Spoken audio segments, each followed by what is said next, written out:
साक्षी का परिवार middle class है। परिवार में माँ पिता है।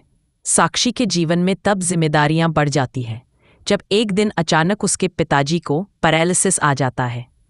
साक्षी पर अब उसके छोटे भाई और एक छोटी बहन के साथ पिता के इलाज और घर चलाने का बोझ आ गया है। साक्षी ग्रेजुएट है। वो अब नौकरी करके सारे घर की जिम्मेदारी अच्छे से संभाल रही है। उसे अब अपनी फैमिली के अलावा कुछ नहीं दिखाई दे रहा है। पिता और माँ को साक्षी पर गर्व है।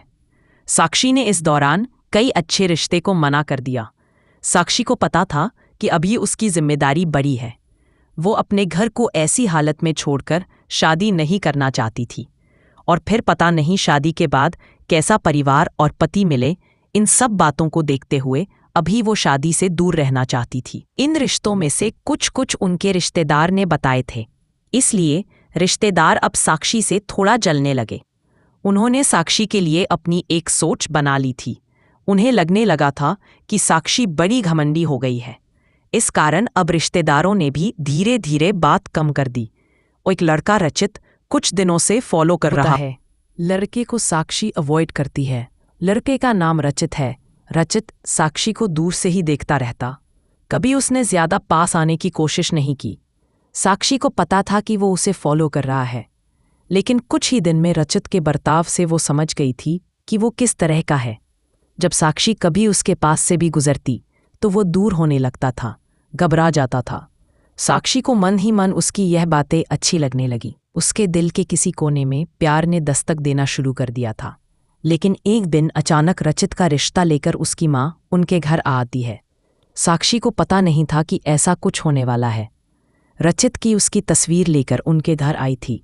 रचित अच्छी पैसे वाली फैमिली से था, एक लौता लड़का था। साक्षी के घरवाले इस रिश्ते से काफ़ी खुश थे। रचित की मम्मी ने यह बताया था कि उनका लड़का साक्षी को बहुत पसंद करता है। साक्षी को इस बात का पता चला तो उसे समझ नहीं आया कि वो कैसे रिएक्ट करे। वो उसके मन में आया कि पहले वो रचित से कुछ बात करना चाहती है। अगले दिन जब वो ऑफिस गई तब उसने सोचा था कि वो रचित से बात करेंगी। रचित उसे दिखाई दिया हमेशा की तरह। वो आज भी थोड़ा दूर ही खड़ा था। साक्षी पैर जैसे जम गए हों। उसने बहुत कोशिश की लेकिन वो आगे नहीं गई। आज साक्षी की आंखों में एक अलग ही शर्म आ गई थी। लेकिन फिर ऐसा कुछ हुआ कि साक्षी की बची कुची हिम्मत भी टूट गई। रचित अपने साथ एक कटआउट लाया था जिस पर लिखा था, प्लीज मैरी मी। साक्षी यह देख पिघल गई। साक्षी के माता पिता भी इस रिश्ते को लेकर खुश थे। साक्षी को भी लगा कि शायद यही वो लड़का है जिसे वो ढूंढ रही थी। इन्हीं सब बातों को ध्यान में रखते हुए उसने शादी के लिए हाँ कह दी। साक्षी खुश थी। उसके मन में रचित से बात करने की इच्छा थी, लेकिन रचित की तरफ से कोई पहल नहीं होने के कारण वो भी चुप थी। साक्षी को रचित और उसके बीच की यह खामोशी पसंद थी। शादी के लिए दोनों घरवाले जल्दी में थे। इस कारण शादी जल्दी में की गई। शादी पक्की होने के बाद ना तो रचित उसे दिखाई दिया, ना ही उसकी तरफ से कोई फोन आया। रचित शादी के दिन ही उसे कई दिनों बाद उसे दिखाई दिया है। काफी दिनों बाद साक्षी ने रचित को देखा था। साक्षी के चेहरे पर एक अलग ही चमक थी। वही दूसरी ओर रचित बहुत नर्वस लग रहा था। रचित की शादी उसकी मनपसंद लड़की से होने जा रही थी। उससे होने जा रही थी जिससे वो प्यार करता है। फिर भी उसके चेहरे पर खुशी नहीं है। साक्षी को भी यह बात अजीब लगती है। उसको अंदेशा हो जाता है कि कुछ बात है, लेकिन अब बात सारी रचित से बात करने पर ही पता चलती। साक्षी और रचित की शादी हो गई। अब घड़ी आ गई जब साक्षी रचित से पहली बार बात करने वाली थी। सुहागरात की सेज पर वो बैठी है और बाहर से कई लोगों की आवाज आ रही है। तभी वो बैठी बैठी सोचती है उन्हें आवाज से कैसे पहचानेगी, क्योंकि अभी तक उसने उनकी आवाज सुनी ही नहीं। फिर रचित कमरे में आता है। चेहरे का रंग पूरा उड़ा हुआ रहता है। साक्षी एक नज़र चुपके से उठाकर उसे देखती है। वो भी बिस्तर के एक कोने पर बैठ जाता है। कई देर हो जाती है। साक्षी को अजीब लगता है क्योंकि रचित ना कुछ बोलता है और ना ही उसके पास आता है। साक्षी को लगता है कि उसे उनके बीच की इस खामोशी को तोड़ना होगा। फिर साक्षी ही पहल करती है और कहती है, सुनिए, आप इतने नर्वस मत होइए, मुझे आप पसंद है। रचित उसकी ओर मुड़ता है।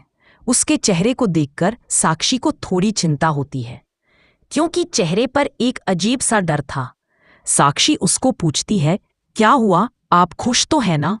रचित केवल गर्दन हिलाता है। साक्षी बोलती है, मुझे आपसे बहुत बातें करनी थी, लेकिन आपने पहल ही नहीं की। चलिए अब करते हैं। रचित अभी भी चुप रहता है। साक्षी फिर बोलती है, आप कुछ बोल क्यों नहीं रहे? रचित की आंखों में अब आंसू आ जाते हैं। सुहागरात पर अगर पति की आंखों में आंसू दिखे तो आप सोच लें लड़की की क्या हालत होगी। साक्षी घबरा जाती है, क्या हुआ मुझे बताइए तो। अब साक्षी को रचित का वो सच पता चलाता है जिसकी वजह से रचित घबराया हुआ है। रचित अब साइन भाषा में बताता है कि वो बोल नहीं सकता। साक्षी को धक्का लगता है, जैसे कि बहुत जोर से किसी ने धक्का मारा हो। वो चुप हो जाती है और रचित से दूर हो जाती है। पहली रात ही उसे पता चल जाता है कि उसके परिवार वालों के साथ धोखा हुआ है, और खुद रचित ने भी उसे यह नहीं बताया। वो बिस्तर पर बैठी बस यही सोच रही है कि अब क्या करूं, उसे कुछ समझ नहीं आ रहा।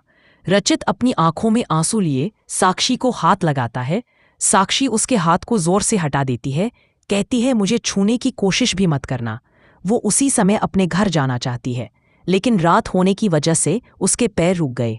साक्षी बाथरूम का दरवाजा खोल के बाथरूम में खुद को बंद कर लेती है। रचित बाहर बिस्तर पर ही बैठा चिंता में डूबा है। सारी रात ऐसे ही निकल जाती है। उस बंद बाथरूम में साक्षी के मन में कई ख्याल आ रहे थे। आखिरकार उसने एक फैसला किया। उसने अपने घर वापस लौटने का उसके परिवार को भी इस बात का पता नहीं होता। परिवार वाले भी यह सुनकर शॉक रह जाते हैं और अपने आप को कोसते हैं कि उन्होंने जल्दी कर दी, पहले पता लगवाना था। साक्षी ने फैसला लिया कि अब वो कोर्ट में बात ले जाएगी। शादी के एक दिन बाद ही बात तलाक तक पहुंच जाती है। उसने फैसला किया कि झूठ से बनाया यह रिश्ता वो नहीं चाहती। रचित की माँ साक्षी के घर आती है। साक्षी की माँ उन्हें भला बुरा कहती है। साक्षी उन्हें रोकती है। वो पूछती है, आपको जरूरी नहीं लगा इतनी बड़ी बात हमें बताना? रचित की माँ नीचे मुंह कर और चुप रहकर सारी बात सुन रही है। रचित की माँ कहती है कि मैं माँ अपने बेटे का भला ही चाहती हूँ, और उसके पिता भी नहीं है। वो साक्षी को पसंद करता है, इसलिए वो साक्षी से शादी करना चाहता था। मैंने हिम्मत की बोलने की, मगर मैं कर नहीं पाई। फिर मुझे डर भी लगा, क्योंकि पहली बार उसने कुछ करने को कहा। उसने तो मुझे बोला था कि तुम्हें सब बता दूं, और मैं चाहती भी थी, लेकिन नहीं कर पाई। मैंने रचित को भी झूठ बोला कि तुम मान गई, लेकिन शादी के पहले उसे पता चल गया कि मैंने उसको झूठ बोला है। तब तक देर हो गई थी, इसलिए वो खुश नहीं था। साक्षी, शायद तुम मुझे समझ पाओ। साक्षी अभी भी गुस्से में है। वो बोलती है कि मुझे रचित के ना बोलने से कोई प्रॉब्लम नहीं है। गुस्सा इस बात का है कि आपने धोखा दिया, झूठ बोला, और वो मुझे बर्दाश्त नहीं। तलाक की बात से ही रिश्तेदार तो साक्षी और उसके परिवार की इस हालत पर खुश है। उसने सोच लिया था कि वो रचित से तलाक लेंगी, और इसके लिए उसने कानूनी कार्रवाई शुरू भी कर दी। कुछ दिन उसके इन्हीं बातों में निकल गए। साक्षी अब अपने घर पर पहले की जीवन शैली पर लौट आती है। वो जॉब पर जाती है, और कुछ दिनों बाद फिर रचित उसे दिखाई देता है, दूर से ही बस। अब वो साक्षी को देखता है। साक्षी के ऑफिस के बाहर वो लगातार आता है। 15 दिनों तक साक्षी उसे अवॉइड करती है। फिर एक दिन उसके पास जाकर बोलती है, अब ये सब करने से कुछ नहीं होगा, और मैं नहीं चाहती कि तुम कुछ नाटक करो, इसलिए यहाँ आना बंद कर दो, समझे? साक्षी की बातें वो सुन रहा है। वो साक्षी को इशारों में काफी पीने को कहता है, लेकिन साक्षी वहां से चली जाती है। रचित ने अब ये रोज का काम बना लिया।